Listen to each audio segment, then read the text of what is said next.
राम मंडळी भावना मस्त आहे की नाही. आपण कॉलेजला आल्यानंतर आहे ना आपल्याला एक चांगली बातमी कळेल की आपण ते जाळे कट करत होतो ना, आज सर्व पोरांनी कट करून ठेवले ते काय. तर आपण आहे ना आपली जॉब वगैरे कट करायला इकडे आलो नाही का, आज ॲक्शन केला नाही आपण, ग्राइंडरनीच कट करून टाकलं.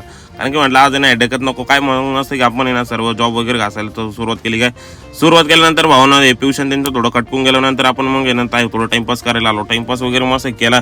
मग मस्त की पिक्चर वगैरे पाहत नंतर आपण आहे ना पियुषाचा चॅनल बघितलं, एकदम ग्रो केला होता नाही का त्याने. नंतर आपण आहे ना विमलची सर्वांनी एडी घेतली काय सरांनी वगैरे. तो सट्टेबाज आहे ना म्हणून मग त्याची एडी घेतच राहते कोणी पण. तो एलियन आहे आमच्या कॉलेजचा. नंतर मग मस्त की ना भावना कैऱ्या वगैरे पाडल्या काय राहतो म्हणे कैऱ्या खायचे. मग मस्त की आपण आहे ना पियुषांनी कैऱ्या वगैरे पाडून दिल्या त्याला. काय कैऱ्या पाडून दिल्यानंतर मस्त की भावना आपण आहे ना कॉलेजमध्ये आलो. कॉलेजमध्ये आल्यानंतर म्हणजे लेक्चरला आलो. लेक्चरला आहे ना आल्यानंतर भावना एकच नंबर म्हटलं आता झोपत येत होता डायरेक्ट. कारण की लेक्चरलाच कंटाळा येत होता पूर्ण. नंतर राहायचं पुरं झोपूनच घेतलं. नंतर आपण आपलं कॉलेज सुटलं, लेक्चर सुटल्यानंतर भावना सगळे पावराला मारून पळून गेल्यानंतर आपणही आलो निघून. काय